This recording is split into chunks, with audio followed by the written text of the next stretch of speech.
नमस्कार। चैप्टर 1 चल रहा है हमारा, अध्याय 1। इसमें हमारे आसपास के पदार्थ, हमने ठोस पदार्थ की अवस्थाएं पढ़ रहे थे, हम ठोस द्रव गैस के बारे में, और कुछ इनिशियल इंफॉर्मेशन ले ली थी पदार्थ के बारे में, क्योंकि पदार्थ कण एक दूसरे को आकर्षित करते हैं, निरंतर रूप से गति करते रहते हैं। ठीक है, छोटे छोटे कण होते हैं, उनका आकार बहुत छोटा होता है, मतलब हम सोच नहीं सकते इतना छोटा उनका आकार होता है, बहुत ही छोटा पदार्थ के कणों का आकार होता है। अब अगला हमारा जो टॉपिक है वो होगा मैटर, लिखा हुआ है आपको इंग्लिश में दिख ही रहा है, मैटर इन आवर सराउंडिंग्स, है ना ये आर, और मैं इसको सही कर देता हूं एक बार, ये लीजिए। अब है ठोस द्रव एवं गैस का तुलनात्मक अध्ययन। ठोस द्रव एवं गैस का तुलनात्मक, ये तो आपको पता चली गया कि ये अध्ययन जो हम कंटेंट चल रहा है ये हमारे नए सिलेबस के हिसाब से चल रहा है। जो नया सिलेबस आया है एनसीईआरटी का, उसके अकॉर्डिंग हम पढ़ रहे हैं अब। ठीक है ना, पुराने जो हमारी सिलेबस था वो चेंज हो गया है, इसलिए हमें अब इस नए सिलेबस के हिसाब से अध्ययन करना है। तो हम क्या कर रहे हैं, तुलनात्मक अध्ययन कर रहे हैं। तुलनात्मक अध्ययन का मतलब मैं एक टेबल बना दूंगा, एक साइड हम प्रॉपर्टीज लिखते जाएंगे, उनके गुण क्या क्या है, फिर ठोस, फिर द्रव और गैस, तीनों इस तरह से लिख दूंगा मैं। तो सबसे पहले तो मैंने यहां पर लिखा प्रॉपर्टी, मतलब गुण। यहां पर मैं लिख रहा हूं ठोस, मतलब वो गुण सॉलिड में किस तरह का होगा, फिर वो गुण द्रव में उसकी क्या बात विशेषता होगी, और फिर गैस में क्या होगी। ठीक है, गुण लिखेंगे, प्रॉपर्टी लिखेंगे, फिर ठोस, द्रव और गैस, तीनों में इस तरह से उसको हम समझेंगे। तो सबसे पहले हम अगर गुण की बात करें तो सबसे पहला गुण है आकार। अब समझते आइए, ठोस के बारे में आप सभी जानते हो कि जो ठोस होते हैं ना, उन ठोस के आकार को परिवर्तित नहीं कर सकते। जैसे मैंने ये ठोस पदार्थ हाथ में लिया है, इसमें मैं दाब लगाऊं एक सीमा तक, अगर उस सीमा के बाद दाब लगाऊंगा तो इसका आकार बदल जाएगा। तो हमें उस सीमा तक ही एक दाब लगा के रखना है, जिससे क्या होगा, बल अगर इसमें दाब लगाऊंगा मैं तो ये अपने आकार से विकृत नहीं होगा। तो ठोस का आकार कैसा होता है, निश्चित। इसका मतलब आप उसे कहीं भी लेके चले जाओ, एक निश्चित आकार से। एक चीज और आप समझें कि इस निश्चित आकार का मतलब है कि आप उसकी अवस्था बदल लो, ठीक है ना, जगह बदलो, हाइट बदलो, उसके आकार पर कोई प्रभाव नहीं आएगा। अलग अलग बर्तन में डाल के देखो, ये भी एक तरीका है आकार देखने का, कि उसको अलग अलग बर्तन में डाल के देखें। एक ठोस आप ले लें, उसको थाली में डालें, चाहे ग्लास में डालें, चाहे किसी बोतल के अंदर डाल दें, ठीक है, उसका आकार वो ही रहेगा। ये तो ठोस के बारे में बात हुई। अब आती है बात द्रव की। तो द्रव का आकार कैसा होता है, अनिश्चित। कैसे पता चले, देखिए आप पानी लीजिए एक ग्लास में, उस ग्लास के पानी को कटोरी, जब वो पानी ग्लास में था तो उसका आकार कैसा था, जैसा ग्लास का आकार है। फिर आप उसको एक कटोरी में डाल दीजिए तो जैसा कटोरी का आकार जैसा हो जाएगा उस पानी का, जाएगा ना, पानी द्रव पदार्थ है। अब उसी को आप एक बोतल में डाल दीजिए तो वो बोतल के जैसे हो जाएगा। पाइप में डाल दीजिए, लंबा पाइप है कोई, तो पाइप के जैसे हो जाएगा। इसका मतलब द्रव का खुद का तो कोई आकार होता नहीं है। इसका मतलब जो बर्तन का जो आकार होगा ना, वो ही उस द्रव का आकार होगा। बर्तन के आकार के जैसे ही द्रव का आकार होगा। इसी प्रकार से गैस का आकार भी कैसा होता है, अनिश्चित। गैस का आकार भी बर्तन के आकार के समान ही होता है। ठीक है, तो ये है इसकी टेबल जो हम बना रहे हैं। अब आप इसको बना लें।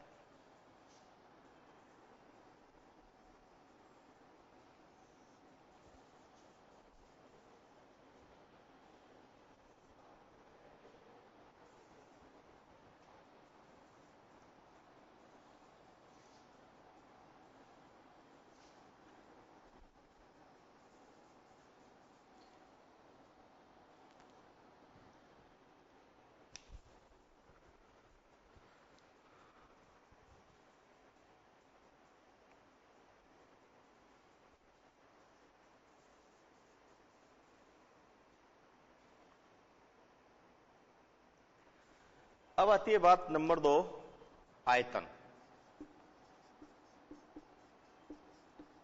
थोड़ा सा जल्दी जल्दी कर दूंगा मैं। अब आयतन, ठोस का आयतन कैसा होता है? निश्चित, उसमें कोई परिवर्तन नहीं आएगा। जितना जैसा उसका आकार है उसी हिसाब से उसका आयतन भी कैसा रहेगा? निश्चित। आप किसी भी पात्र में रखिए, कहीं भी उसको आप लेके जाइए, उसका आयतन निश्चित रहेगा। ठीक है। द्रव का आयतन भी कैसा होगा?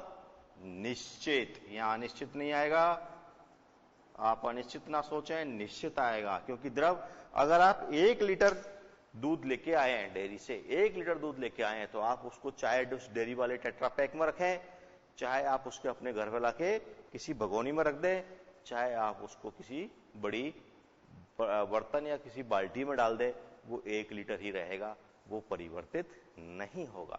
ठीक है। तो वो 1 लीटर ही रहेगा, इसका मतलब उसका आयतन भी कैसा होगा? निश्चित होगा। अब गैस की बात करें तो गैस का आयतन निश्चित नहीं होता है। जितना पात्र का आयतन होता है उतना ही गैस का आयतन हो जाता है। ठीक है। तो पात्र के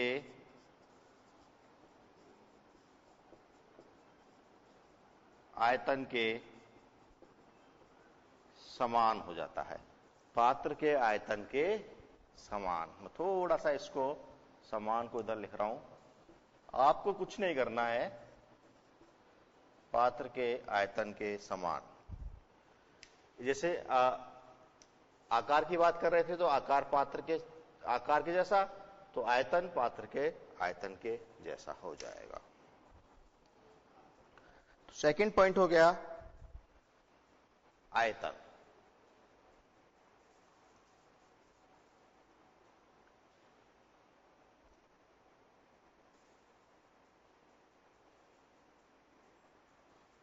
ठीक है। अब मैं यहां पर थोड़ा सा अनिश्चित, अनियमित है ना,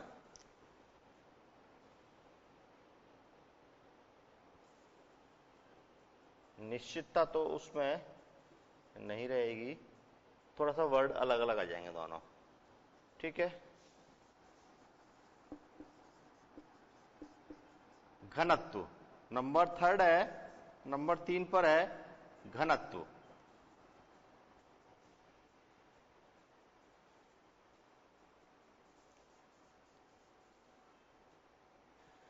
ठोस का घनत्व अधिक होता है, इसका इससे कम और इससे ज्यादा। ठीक है। तो ठोस से कम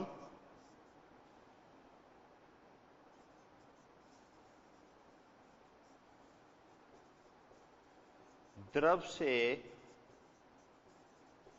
ज्यादा, और गैस का बहुत कम, अत्यंत कम।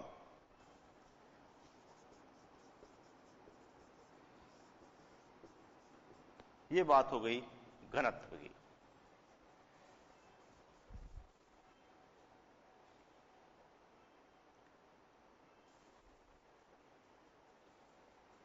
अब आती है बात संपीडितता। संपीडितता आप समझ रहे हैं, कंप्रेसिबिलिटी। मतलब हमने पढ़ा कि पदार्थ के कणों के मध्य रिक्त स्थान पाया जाता है। अब उस रिक्त स्थान का ऑर्डर क्या है?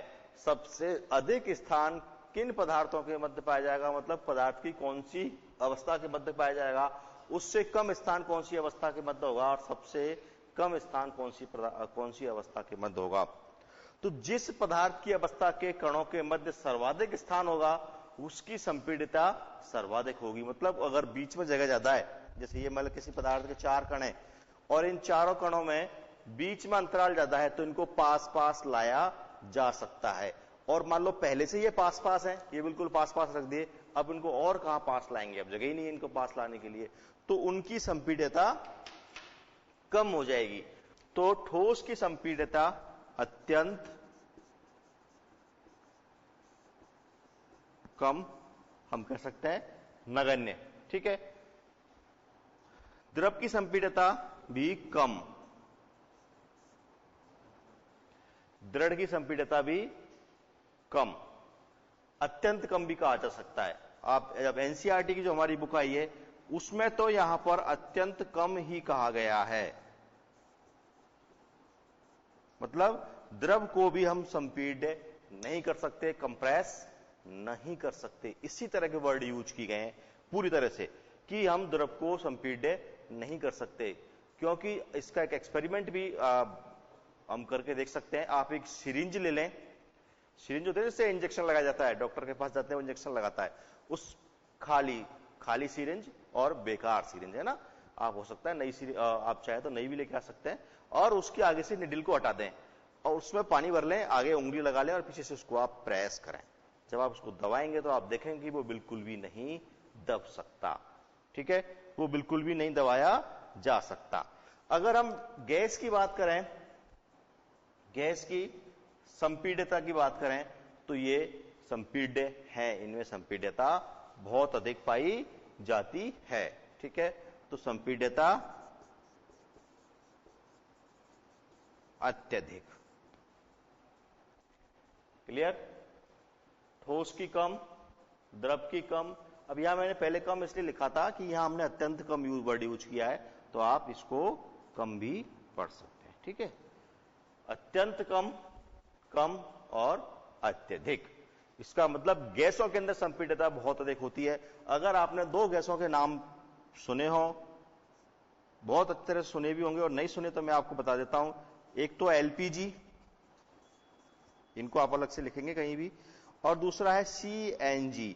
ये दोनों गैस हैं और ईंधन के रूप में काम में ली जाती हैं, ईंधन के रूप में यूज की जाती है, फ्यूल के रूप में। जैसे एक तो किचन में काम आती है और एक वाहनों में ज्यादातर काम आती है। ये वाहनों में ज्यादा काम आती है और ये रसोई घर में काम आती है। इसका उपयोग वाहनों में भी किया जा रहा है, ठीक है। दोनों का वाहनों में तो किया जा रहा है, लेकिन इसका अधिक वाहनों में होता है, इसका अधिकांश तो उपयोग किचन में होता है। ये क्या है? गैस है, लेकिन इनको इतना संपीड्य कर दिया गया। क्या है ये? गैस। जब गैस पर दाब लगाया गया, कैसा दाब? उच्च दाब लगाया गया, और ताप कैसा कर दिया गया? निम्न। उच्च दाब और निम्न दाब पर गैस को जब संपीड्य किया गया, दाब लगाया गया, तो ये बदल गई द्रव में। मतलब अगर यहां से हम इधर से दाब लगाना शुरू करें तो ये गैस बदल जाएगी द्रव में, और अगर संभव हो सके कि हम उस पर और ज्यादा दाब लगा दें, ठीक है, कल्पना कर रहे हैं हम, तो वो कहां आ जाएगा? ठोस में बदल जाएगी। आ रहा है समझ में? निम्न ताप उच्च दाब, इधर से चलेंगे तो इधर आ जाएगी अवस्था, ठीक है। और अगर हम ताप बढ़ाते जाएं और दाब को कम करते जाएं तो अवस्था इधर से चली जाएगी। बर्फ का जैसे आप पढ़ते हैं, बर्फ पर ताप बढ़ाते जाइए तो बर्फ पहले ठोस है, किसमें बदल जाएगी? द्रव में, और फिर किसमें बदल जाएगी? और ताप बढ़ाएंगे तो गैस, वाष्प में बदल जाएगी, ठीक है। तो देखिए एलपीजी, एलपीजी होती है लिक्विफाइड पेट्रोलियम गैस, द्रवीकृत पेट्रोलियम गैस। इसका मैं नाम लिख रहा हूं यहां पर, आप इसको लिख लें।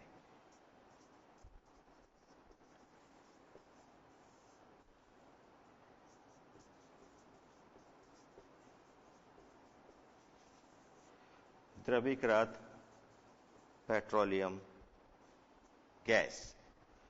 और सीएनजी है कंप्रेस्ड नेचुरल गैस, संपीड़ित। अगर आपने कभी सिलेंडर को हिला के देखा है या उसको महसूस किया है, किसी ने हिलाया हो जब, तो आपको देखते हो, आप महसूस करते हो कि ऐसा लग रहा है कि इसमें पानी भरा हुआ है क्या। तो वो गैस होती है, लेकिन वो कैसी होती है? द्रवीकृत। उसको उच्च दाब पर उस सिलेंडर के अंदर भर देते हैं, जिससे वो द्रव में परिवर्तित हो जाती है। संपीड़ित प्राकृतिक गैस, ठीक है। ये है सीएनजी के लिए, कंप्रेस्ड नेचुरल गैस। ये प्राकृतिक गैस होती है, ठीक है ना। ये भी जमीन के अंदर से निकाली जाती है। और ये होती है एलपीजी पेट्रोलियम गैस। ये पेट्रोलियम जो निकलता है उसके साथ निकलती है। पेट्रोलियम के साथ बहुत सारी चीजें निकलती हैं, पेट्रोल, डीजल, केरोसिन, कोलतार, और ये जो एविएशन फ्यूल जो होता है, जो एरोप्लेन जिससे उड़ते हैं ना, वो वाला सारा इसी पेट्रोलियम के साथ निकलता है। उसमें ये गैस भी निकलती है उसके साथ, गैस पहले निकलती है।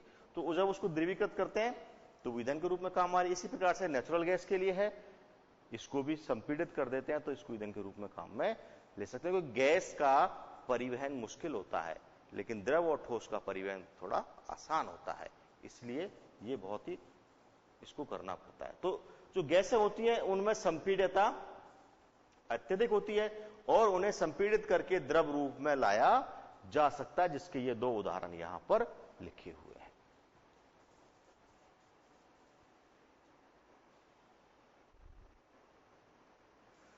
अब संपीड्यता के बाद अगर मैं अगली बात करूं कि उनके अंदर अंतर आणविक आकर्षण बल कहां ज्यादा होंगे, अगर अंतर आणविक आकर्षण बल ज्यादा होंगे वहां पर संपीड्यता हम ज्यादा नहीं कर पाएंगे।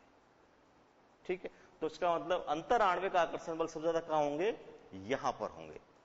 जब भी तो उसके कण बिल्कुल पास पास बंधे हुए हैं तभी तो वो ठोस है। ठीक है, तो अगला बिंदु है अंतर आणविक आकर्षण बल।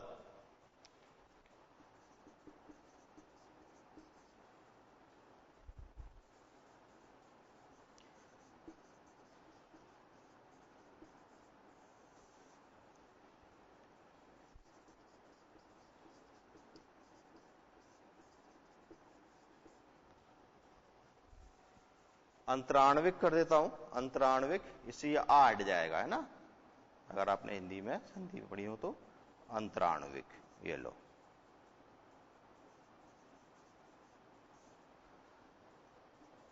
मतलब दो अणुओं के मध्य।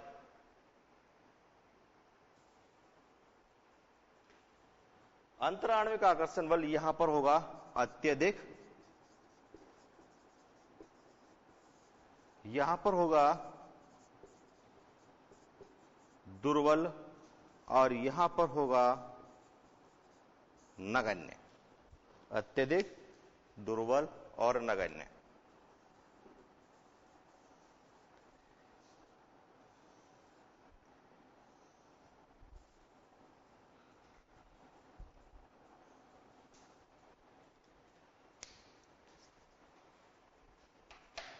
अब आती है अंतर आणविक अंतराल।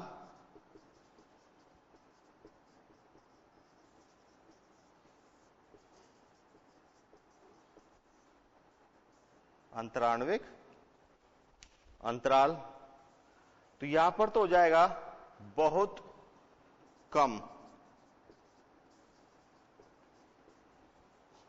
यहां पर हो जाएगा कम और यहां पर हो जाएगा अत्यधिक। भाई अंतराल ज्यादा होगा तभी उसको हम संपीड़ कर पाएंगे, तभी तो उसको तो पास, जो दूर दूर होगा उसको तो पास पास लाएंगे, जो पहले से पास उसको क्या पास लाएंगे। ठीक है, तो यह है अंतराण्विक अंतराल। और नंबर 7 पॉइंट है विसरण। ठीक है, तो आप इनको आपने लिख ही लिया है, एक बार इनको आप रिवाइज कीजिए, फिर हम मिलते हैं छोटे से ब्रेक के बाद।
ब्रेक के बाद आगे बढ़ते हैं। अगला बिंदु है इसमें हमारा विसरण। ठीक है, देखो अगर विसरण की हम बात करें तो विसरण ठोसों में तो होगा अत्यंत कम, विसरण समझ लो होगा ही नहीं। ठीक है, यहां पर ठोस से ज्यादा, लास्ट पॉइंट है ये, एवं द्रव से कम। हमने पढ़ा था ना विसरण के बारे में, अगरबत्ती जलाई और चारों ओर फैल गई, या फिर अगर हम परफ्यूम की डिब्बी का ढक्कन खोल दें तो वो पूरे कमरे में फैल जाएगा। अत्यंत कम, ठोस से ज्यादा, द्रव से कम, और यहां पर कैसा होगा, अत्यधिक। तो ये है ठोस द्रव गैस का तुलनात्मक अध्ययन, और मैंने इस डिब्बे को बंद कर दिया है यहां पर। ठीक है, तो कुल 7 बिंदु हमने पढ़े, आकार, आयतन, घनत्व, संपीड्यता, अंतरालवेग, आकर्षण बल, अंतरालवेग अंतराल और विसरण। इन तीनों को आप एक दूसरे के साथ कोरिलेट कर सकते हैं, तीनों को आप एक साथ ही समझ सकते हैं। संपीड्यता अगर ज्यादा है तो आकर्षण बल कम है और अंतराल भी ज्यादा है। मैंने संपीड्यता पहले इसलिए ली है, अगर संपीड्यता ज्यादा है तो अंतराल में आकर्षण बल कम और अंतराल ज्यादा।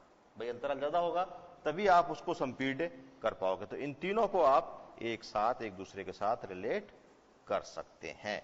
मतलब अगर इस दूर दूर है, दूर दूर कब है, जब आकर्षण बल कम है। अगर आकर्षण बल कम है तो अंतराल ज्यादा है, अंतराल ज्यादा है तो उसको संपीड्य कर सकते हैं, पास पास ला सकते हैं, गुंजाइश है, जगह है।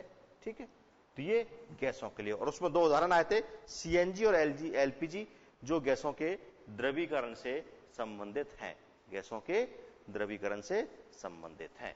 तो ये तो हो गए ठोस, द्रव और गैस के बारे में बात। अगली अवस्था है, उसका आपको इनिशियल नॉलेज ही काफी रहेगा। ठोस, द्रव, गैस के बाद नंबर 4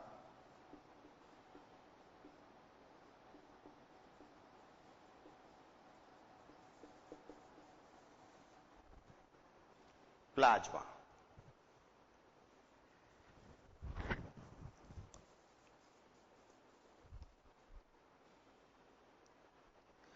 प्लाज्मा जो होता है ये आयोनाइज्ड गैसेज में दिखता है। जो आयनीकृत गैसें होती हैं उनमें प्लाज्मा दिखाई देता है। ठीक है, लेकिन ये गैसों से अलग होता है क्योंकि इसमें आयन पाए जाते हैं। ठीक है, प्लाज्मा आयोनाइज्ड गैसों में दिखाई देता है, यह गैसों से अलग होता है। सुन लें आप ध्यान से एक बार, प्लाज्मा मैं इसका आपको चित्र भी दिखा दूंगा।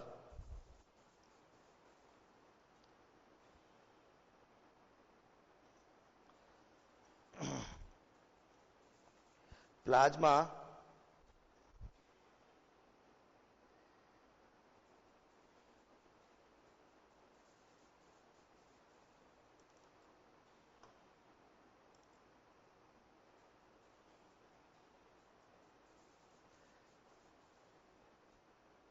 समझ लीजिए। पहले देखिए, ये जो प्लाज्मा है ना, ये एक गैस तरह का ही, मतलब जो एक गैस होती है ना, उन गैसों की जैसी अवस्था ही है, लेकिन ये आयनीकृत गैसों में होता है। कैसी गैसों में? आयनीकृत गैसों में। और गैसों से अलग होता है। गैसों से अलग क्यों? क्योंकि इसमें आयन होते हैं।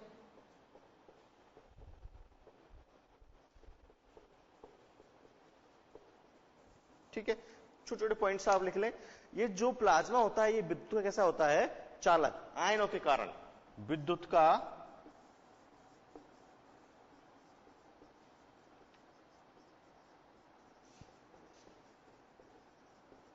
चालक होता है, विद्युत का चालक होता है।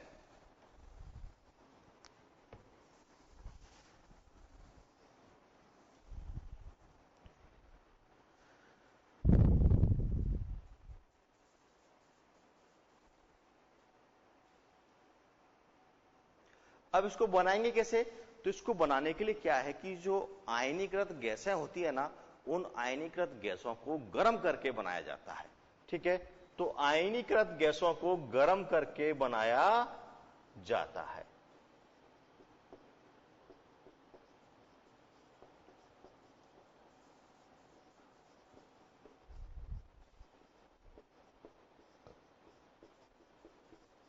देखेंगे कहां कहां दिख सकता है? फ्लोरिसेंट ट्यूब में। अगर आपने देखा हो कि जो साइन बोर्ड लगे होते हैं, उन साइन बोर्ड में एक फ्लोरिसेंट ट्यूब होती है, चमकने वाली सी नली सी लगी रहती है एक। मान लो किसी का, जैसे किसी कंपनी का एड लिखा हुआ है, तो एड के जो अक्षर बने हुए हैं, उनमें एक चमकने वाली पाइप या चमकने वाली नली लगी रहती है। उस चमकने वाली नली में फ्लोरिसेंट को, इस प्लाज्मा को आप देख सकते हैं। उसको फ्लोरिसेंट ट्यूब बोलते हैं, चमकने वाली नली, चमकीली नली बोलते हैं उसको। वहां पर आप प्लाज्मा को अच्छी तरह से देख सकते हो। ठीक है, तो इसे नियॉन साइन में एवं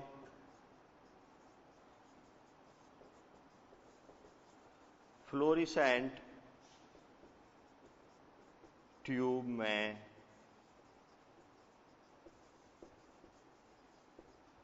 देख सकते हैं।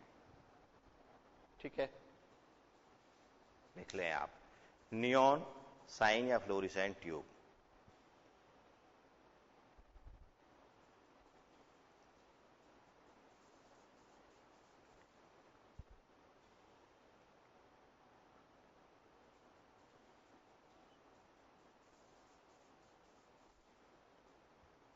अगला है बोस आइंस्टीन कंडेंसेट।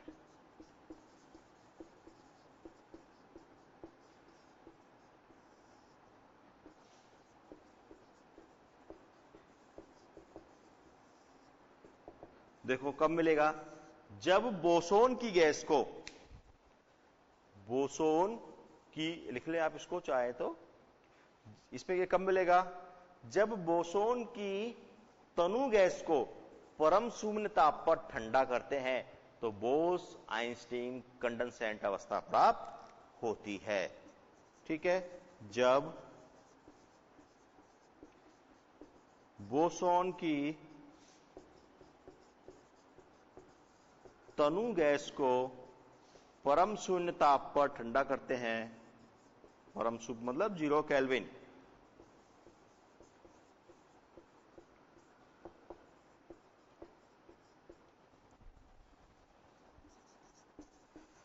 तो यह अवस्था प्राप्त होती है। यह पांचवी अवस्था है हमारी पदार्थ की, जो कि हम साधारणतः नहीं देख सकते, लेकिन हमें पता होना चाहिए, प्राप्त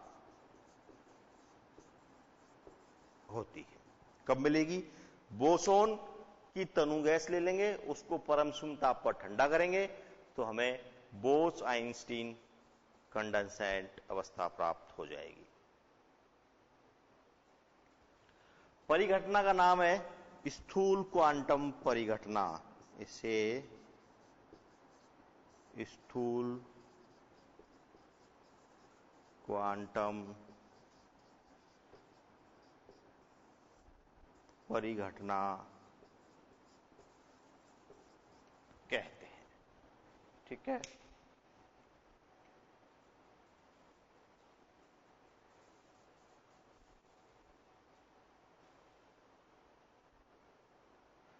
इसमें बहुत ही जटिल अंतरक्रिया होती है, जिसकी ज्यादा जानकारी अभी तक नहीं मिल पाई है।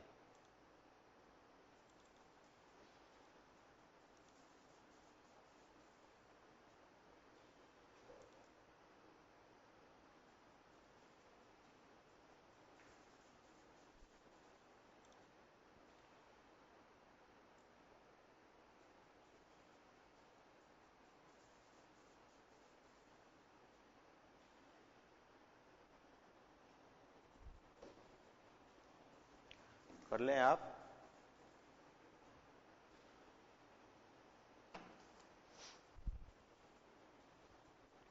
इसे स्थूल क्वांटम परिघटना भी कहते हैं। हो गया।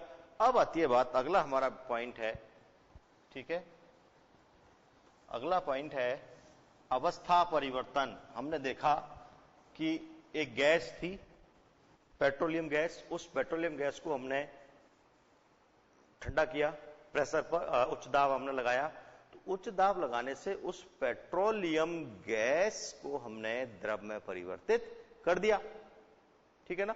पेट्रोलियम गैस को हमने द्रव में परिवर्तित कर दिया था, लेकिन हमने उस पर उच्च दाब लगाना पड़ा। तो इसी तरह से पदार्थ की अवस्था परिवर्तन क्या ऐसा हो सकता है? क्या हम किसी पदार्थ को एक अवस्था से दूसरी अवस्था में परिवर्तित कर सकते हैं? पदार्थ की अवस्था परिवर्तन, फेज ट्रांसफॉर्मेशन। मतलब मैंने ले ली बर्फ, क्या इस बर्फ को मैं पानी बना सकता हूं? क्या संभव है ऐसा? और क्या इस पानी को मैं वाष्प में या भाप में परिवर्तित कर सकता हूं? क्या यह हो सकता है? हो सकता है, हम रोज ही करते हैं। फ्रिज में हम क्या करते हैं, ट्रे में पानी भरा और उसको फ्रीजर में रख दिया, और सुबह देखते हैं तो वो बर्फ में परिवर्तित हो गया। किस में बदल गया वो? बर्फ। इसका मतलब बर्फ की भौतिक अवस्था कैसी है? ठोस। तो ठोस को हमने बदलना है द्रव में, और द्रव को हमें बदलना है गैस में। तो ऐसा संभव हो सकता है। कब? इसको गर्म करने पर, ठीक है। अगर इसको मैं गर्म करूंगा तो इसको गर्म करने पर ठोस बदल जाएगा द्रव में, और अगर मैं द्रव को भी गर्म करूंगा तो ये बदल जाएगा वाष्प में। इसी तरह से अगर मैं इसको, मैंने आधा आधा इसलिए बनाया, अगर मैं इसको ठंडा करूंगा, वाष्प को अगर मैं ठंडा करूंगा तो बदल जाएगा पानी में, और अगर मैं पानी को अगर मैं ठंडा करूंगा तो वो बदल जाएगा बर्फ में। इसका मतलब अवस्था परिवर्तन, पदार्थ की अवस्था परिवर्तन संभव है, उसकी भौतिक अवस्था परिवर्तित हम कर सकते हैं, ठीक है। मतलब हम बर्फ से पानी बना सकते हैं, पानी से भाप बना सकते हैं।